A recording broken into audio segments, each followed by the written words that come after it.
আমি গতকালকের ভিডিওতে আপনাদের সাথে আমি ডিটেলস এটা আলোচনা করলাম যে কিভাবে ইরানের আইআরজিসি পুরোপুরিভাবে তাদের যে প্রেসিডেন্টের যে অথরিটি সেটা পুরোপুরি তারা সিজ করে নিয়েছে। মানে ছোট্ট করে যদি আমি আপনাদের এখন বলতে যাই তাহলে এক কথায় আমি বলবো যে ইরানের এখন যা যা মেজর ডিসিশন নেওয়া হবে সেটা কিন্তু পুরোপুরি তাদের আর্মি দ্বারাই নেওয়া হবে। সেখানে তাদের প্রেসিডেন্টের এখন আর কোনো ধরনের রোল নেই। হ্যাঁ, এটা হয়তো এখন টেম্পোরারি হতে পারে, কেননা আগের ভিডিওতে আমি এটাও বলেছিলাম যে বরাবরই কিন্তু ইরানের প্রেসিডেন্টের কাছে সেইভাবে কোনো পাওয়ার থাকতো না।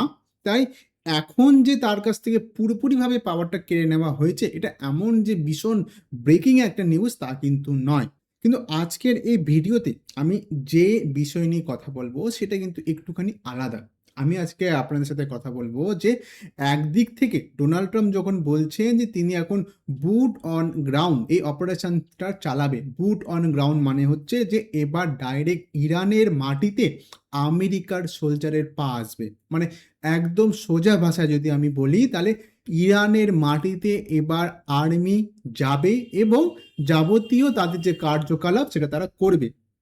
আর এই সময় যখন একদিক থেকে ডোনাল্ড ট্রাম্প এটা বলছেন যে তিনি ব্রুট অন গ্রাউন্ড অপারেশন চালাবে, তখন অন্যদিকে আমরা জানতে পারছি যে তাদের আর্মির টপ লেভেলে যে অফিসার সে স্টেপ ডাউন করেছে।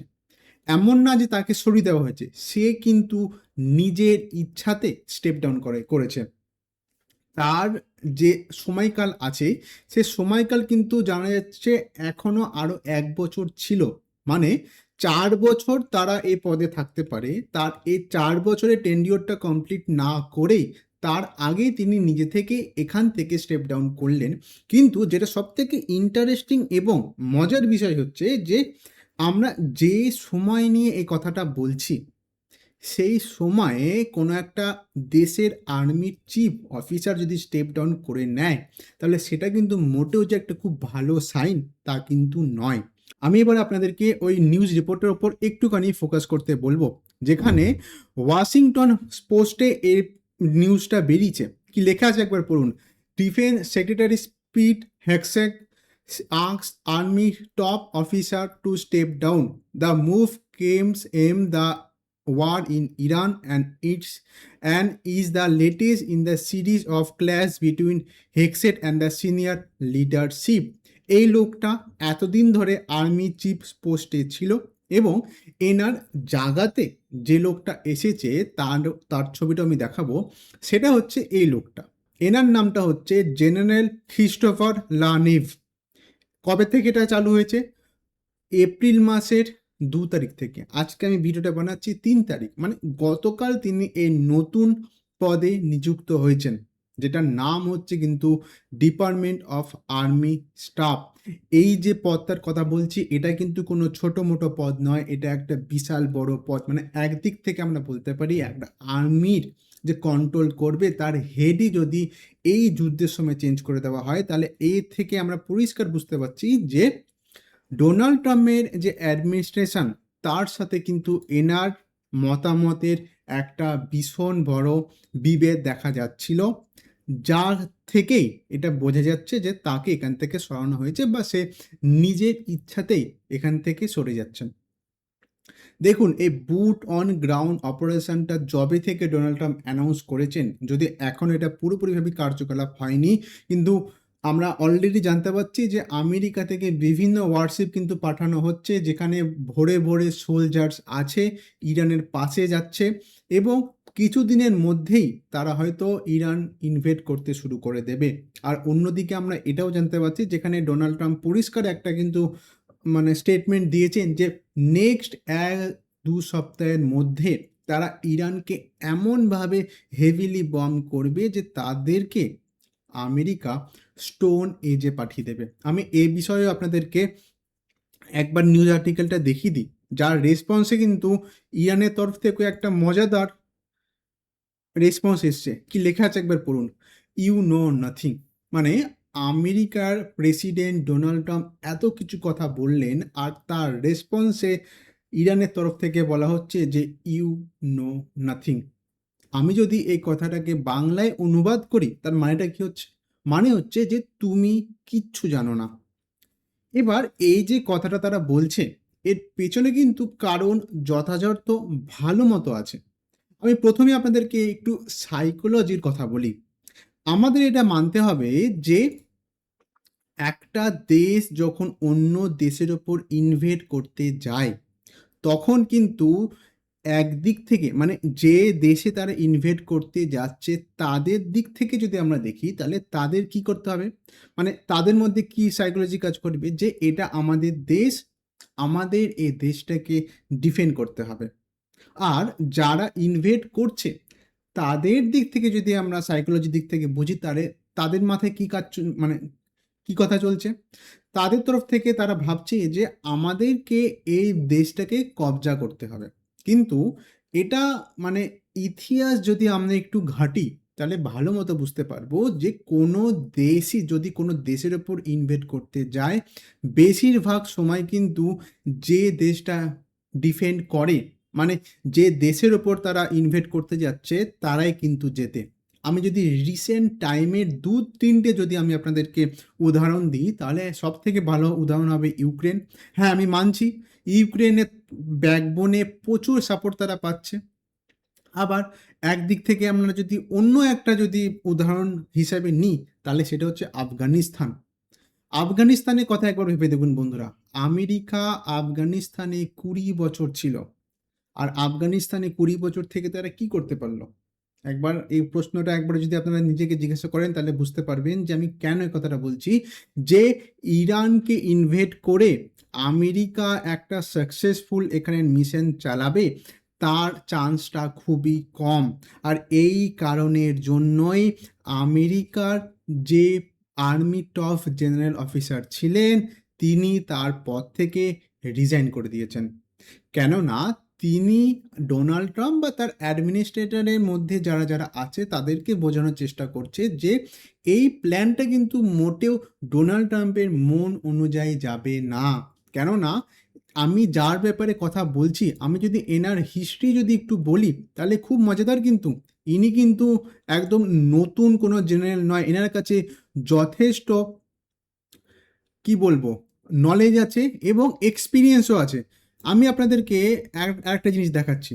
আমি আপনাদেরকে এটা জানাতে চাইবো যে ইনি কিন্তু অ্যাপয়েন্ট হয়েছিল ২০২৩ সালে, যে সময় কিন্তু জো বাইডেনের সরকার ছিল, এবং এনার কাছে কিন্তু ভরপুর এক্সপিরিয়েন্স আছে ইরাকের এবং আফগানিস্তানের। তাই তিনি এটা পরিষ্কার বুঝতে পারছেন যে ডোনাল্ড ট্রাম্প এখন যে বুট অন গ্রাউন্ড অপারেশনের যে কথাটা বলছেন, সেটা যদি সত্যিকারের তিনি অ্যাপ্লাই করে দেন, তাহলে আমেরিকার যে সোলজারগুলো আছে তাদের কিন্তু ক্যাজুয়ালিটি যেটা ধরা হচ্ছে তার থেকে অনেক বেশি হবে। কেননা ইরান যে দেশটা না, ইরানের সব থেকে অ্যাডভান্টেজ কি বলুন তো? ইরানের চারিদিকে কিন্তু টেরেন্স আছে। মানে আমি পাতি বাংলা ভাষায় যদি বলি, ম্যাক্সিমাম ইরানের যে বাউন্ডারিগুলো আমরা দেখতে পাচ্ছি না, এখানে কিন্তু উঁচু উঁচু পাহাড় আছে। যার ফলে যদি আমরা ওখানে কোনো ধরনের অপারেশন বাই ফুট বা সোলজারের মাধ্যমে মানে করতে যাই বা গাড়ির মাধ্যমে করতে যাই, সেটা কিন্তু কখনোই সহজ হবে না। ওখানে এয়ার স্ট্রাইক করা হয়তো সহজ হতে পারে, মিসাইল লঞ্চ করা হয়তো সহজ হতে পারে, কিন্তু ডাইরেক্ট ইনভেড করা অতটা সহজ হবে না। আর এই জন্যেই সে আর্মি যে আছে ইরানের, সে বলছে যে ইউ নো নাথিং। এবার এখন যাকে নতুন আর্মি চিফ করা হয়েছে না, আমি এবার এনার ব্যাপারেও আমি কিছু বলি, যার নাম হচ্ছে ক্রিস্টোফার সি লেভিন। ইনি কিন্তু জাস্ট এপ্রিল মাসে ২ তারিখে অ্যাপয়েন্ট হয়েছে। সময় দেখাচ্ছে দেখুন কত আছে, ১ দিন। আর যে আগে আর্মি জেনারেল ছিলেন রেন্ডি এ জর্জ, তার কিন্তু সময়কাল এখনও ছিল প্রায় অনেক দিন।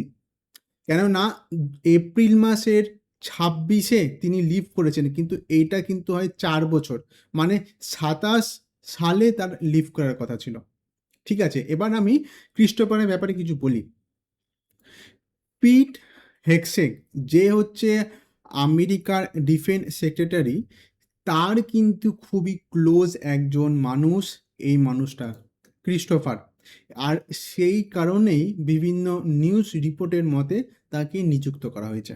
এবার এই জিনিসটা করার পেছনে কারণটা কি?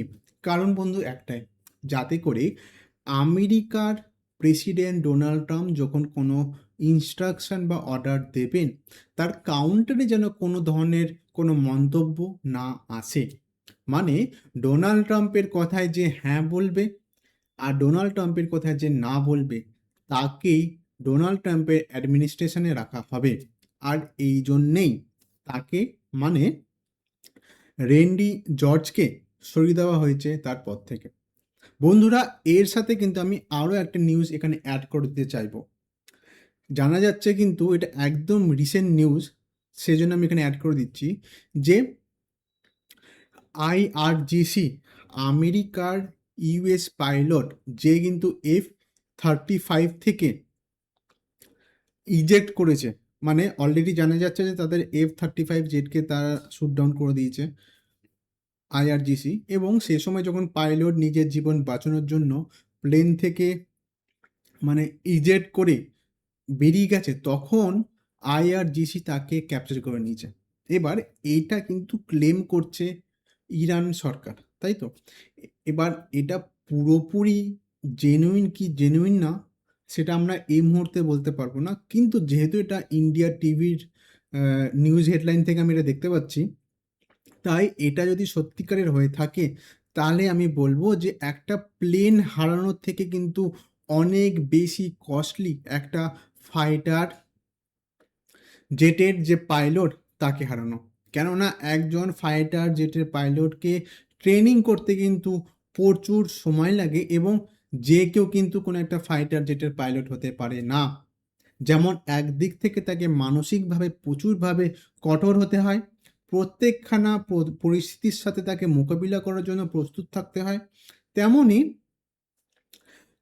যদি আমেরিকার তরফ থেকেও দেখি, তাদেরকেও কিন্তু প্রচুর পরিমাণে পয়সা খরচ করতে হয় এই ধরনের ট্রেনিং চালানোর জন্য।